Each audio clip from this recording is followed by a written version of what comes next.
ಜನ ಆಶೀರ್ವಾದ ಮಾಡಿದಾಗ ನಮ್ಮಪ್ಪ ಸತೀಶ್ ಜಾರಕಿಹೊಳಿ ಸಿಎಂ. ಚಿಕ್ಕೋಡಿ ಸಂಸದೆ ಪ್ರಿಯಾಂಕಾ ಜಾರಕಿಹೊಳಿ ಎಕ್ಸ್ಕ್ಲೂಸಿವ್ ಮಾತು.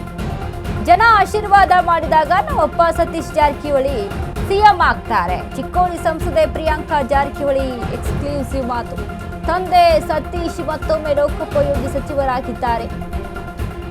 ತಂದೆ ಹೇಳಿದಂತೆ ಸಚಿವ ಸ್ಥಾನ ಸಿಕ್ಕಿದ್ದಕ್ಕೆ ನೋವಿಲ್ಲ, ಖುಷಿಯೂ ಇಲ್ಲ. ಕಾಲಕ್ಕೆ ತಕ್ಕಂತೆ ಹೋಗಬೇಕಾಗುತ್ತೆ. ಹೈಕಮಾಂಡ್ ನಿರ್ಧಾರಕ್ಕೆ ಬದ್ಧರಾಗಿದ್ದೇವೆ. ಅಶ್ವಮೇಘ ನ್ಯೂಸ್ ಜೊತೆ ಪ್ರಿಯಾಂಕಾ ಜಾರಕಿಹೊಳಿ ಮನದಾಳದ ಮಾತು. ಸತೀಶ್ ಜಾರಕಿಹೊಳಿ ವಿಚಾರಕ್ಕೆ ಸಂಬಂಧಪಟ್ಟಂತೆ ಕೂಡ ಡಿಸಿಎಂ ಸ್ಥಾನ ಸಿಗುತ್ತೆ, ಯಾಕಂದ್ರೆ ಈ ಬಾರಿ ಲಾಬಿ ಮಾಡಿದ್ರು, ಆಕಾಂಕ್ಷಿ ಆಗಿದ್ರು ಅನ್ನುವಂಥ ಚರ್ಚೆ ಇತ್ತು. ಬಟ್ ಡಿಸಿಎಂ ಸ್ಥಾನ ಕೈ ತಪ್ಪುತ್ತೆ, ಲೋಕೋಪಯೋಗಿ ಖಾತೆ ಸಿಗುತ್ತೆ. ಈ ವಿಚಾರಕ್ಕೆ ಸಂಬಂಧಪಟ್ಟಂತೆ ಸತೀಶ್ ಜಾರಕಿಹೊಳಿ ಮಗಳು ಪ್ರಿಯಾಂಕಾ ಜಾರಕಿಹೊಳಿ ಮಾತನಾಡುವಂಥದ್ದು, ಲೋಕೋಪಯೋಗಿ ಖಾತೆ ಸಿಕ್ಕಿದೆ ಅಂತ ಖುಷಿನೂ ಇಲ್ಲ, ಒಂದ್ ಕಡೆ ಬೇಜಾರು ಇಲ್ಲ. ಕಾಲಕ್ಕೆ ತಕ್ಕಂತೆ ಹೋಗಬೇಕಾಗುತ್ತೆ. ಹೈಕಮಾಂಡ್ ಏನು ಹೇಳುತ್ತೆ ಅದಕ್ಕೆ ನಾವು ಬದ್ಧರಾಗಿದ್ದೀವಿ.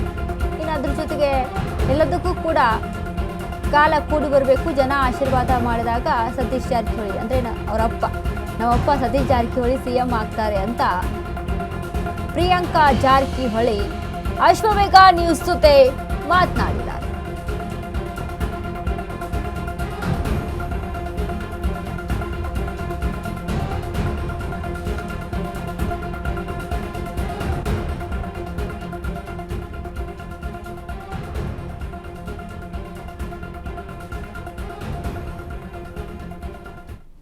ಹೊಸ ಸರ್ಕಾರ ಬಂದಿದೆ, ಅದ್ರ ಬಗ್ಗೆ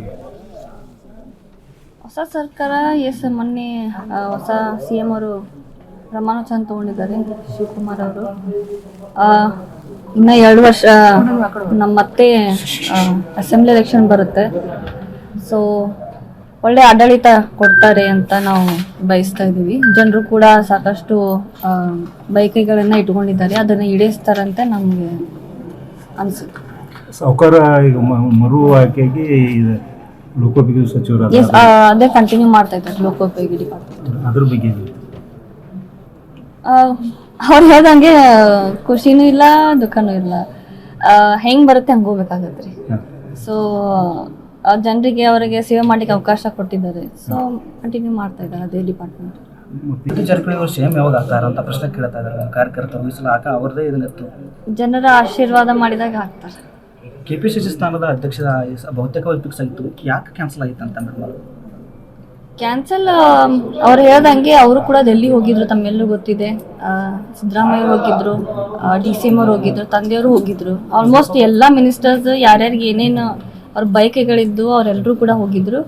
ಸೊ ಹೈಕಮಾಂಡ್ ಏನು ನಿರ್ಧಾರ ತಗೊಂಡಿದೆ ಎಲ್ಲರೂ ಬದ್ಧರಾಗಿದ್ದಾರೆ.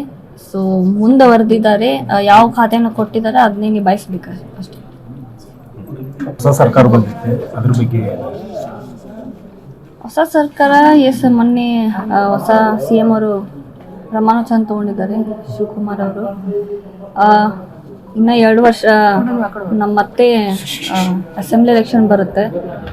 ಸೊ ಒಳ್ಳೆ ಆಡಳಿತ ಕೊಡ್ತಾರೆ ಅಂತ ನಾವು ಬಯಸ್ತಾ ಇದ್ದೀವಿ. ಜನರು ಕೂಡ ಸಾಕಷ್ಟು ಬಯಕೆಗಳನ್ನು ಇಟ್ಕೊಂಡಿದ್ದಾರೆ, ಅದನ್ನು ಈಡೇರಿಸ್ತಾರಂತೆ ನಮಗೆ